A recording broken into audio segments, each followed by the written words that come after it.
Hello and welcome to the day 15 of White Christmas Paper Craft tutorial series. Today I'll be making a pocket letter. If you are not familiar with pocket letters and you would like to know more about what they are and what to do with them, I will talk about it at the end of this video. And now let's jump straight to our project. To start with, I have used pinpoint rectangle die set to make 8 vellum panels and 8 ones out of white cardstock. I have also made 16 frames using one more die from the same set. This die is called Martingale border. It's by Memory Box. I'm going to position it on a white panel like this and die cut.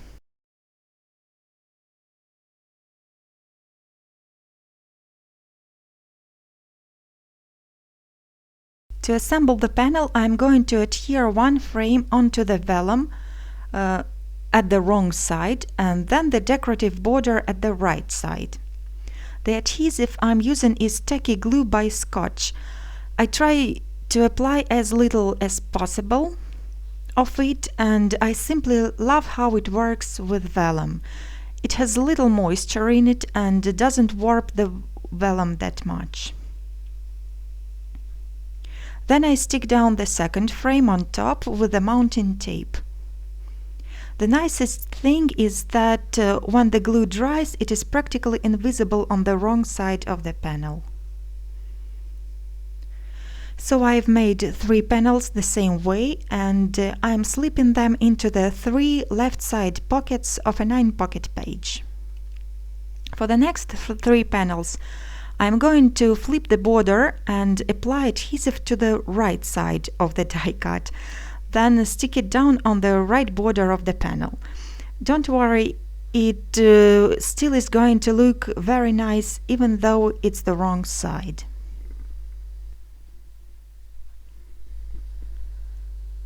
I'm attaching the frame the same way.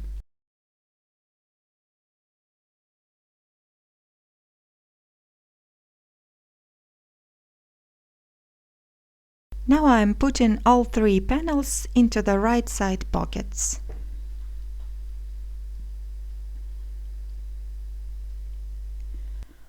For the next 2 panels, I'll be using Lavinia Snowflake ornament by Poppy Stamps.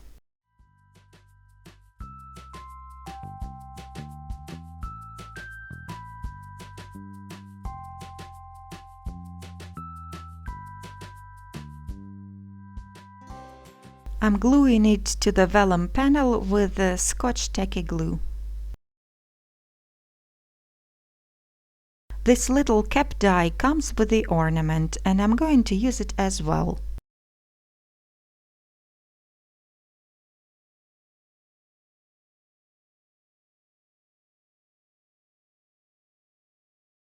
Then I'm attaching the frame. I will place these panels at the top as well as at the bottom of the page. I have decided to add some pearls to all the panels for some added shimmer and dimension. If you're interested in the tools and products I'm using, they are all listed on my blog. The link is in the description down below.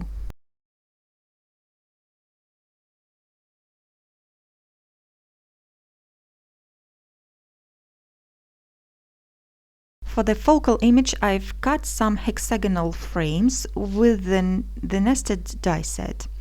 The outer edge is the same size for all the frames, but the inner edges are different sizes. To make snowbanks, I'm using stitched landscape dies by Poppy Stamps. I'm positioning the frame on top, tracing the outline with a pencil, and cutting out the shape slightly smaller, so that it will remain hidden behind the frame. Next, I'm applying adhesive and sticking the snowbank piece at the back of the frame.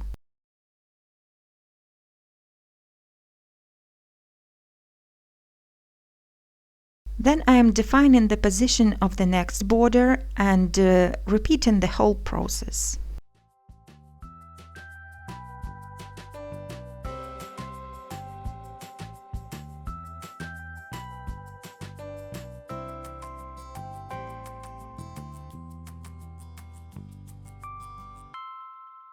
After that, I'm sticking a piece of vellum at the back of the last frame.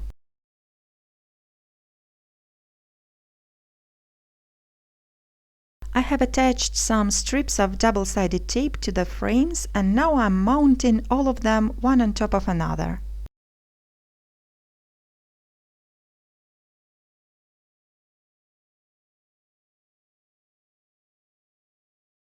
I'll be using the trees and the deer from this memory box die to complete the landscape. So first I'm trimming the image to fit into my frame. Then I'm applying some glue using the needle applicator bottle and attaching the trees.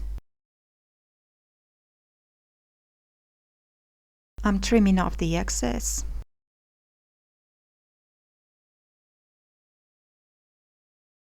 I've also made an additional branch with the same die, and I am adding it to the frame as well.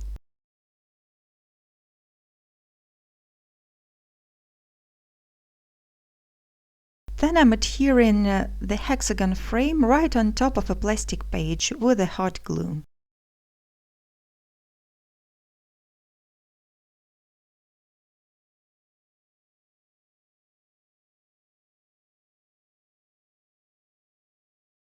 Now to the deer. I'm covering the whole image with the sticky ink using the embossing marker. And then I will apply some white pearl embossing powder by Wow.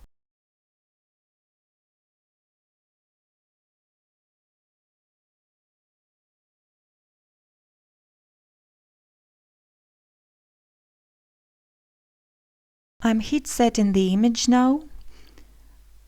And then I will immediately apply the second layer of embossing powder, not waiting for the image to cool down. And heat set it again.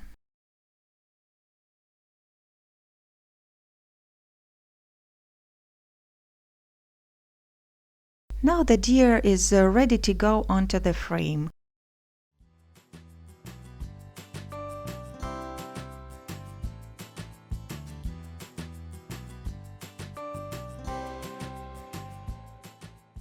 As a finishing touch, I'm also scattering some pearls around the deer.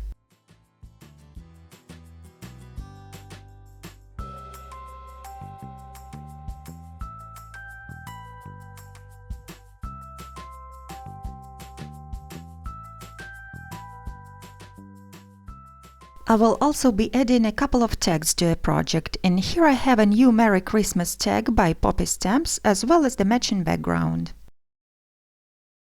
I've die cut the tag twice, and I'm trimming the sentiment off one of the frames. By the way, this sentiment can be used on its own for some other project.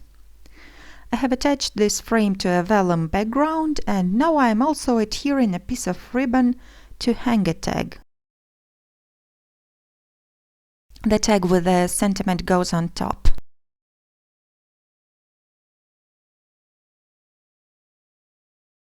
I will use the number 9 from the Advent Calendar die set, because this is the 9th pocket letter that I'm making.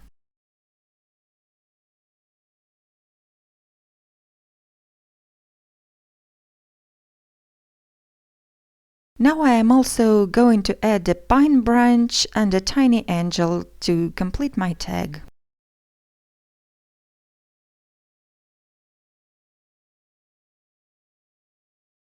I've made this smaller tag with the same die set I used for the background of the large tag, and then I will be heat embossing it.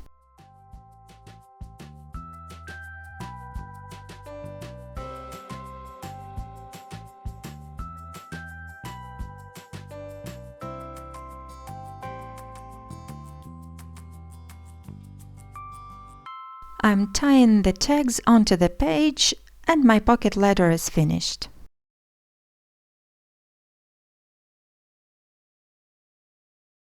So if you never heard of a pocket letter before, you might wonder what you are going to do with it once it's finished. Well, the pocket letters are meant for swapping with other crafters. There is a huge community out there called Pocket Letter Pals. They have their own website and a Facebook group where you can always find a swap pal whether you're a beginner or not. It is absolutely free, and there are lots of wonderful, friendly and helpful people out there. So if you look for advice or have a question, there is actually no chances that it will be unanswered. Here is a video made by Jeanette Lane, the inventor of pocket letters, where she tells about them. She also has some other super useful tutorials, like a pocket letter for a beginner, so I'm encouraging you to watch her videos first and then visit the sources that you can see on the screen right now. Hope this information was helpful. Thank you for watching, and I hope to see you again really soon.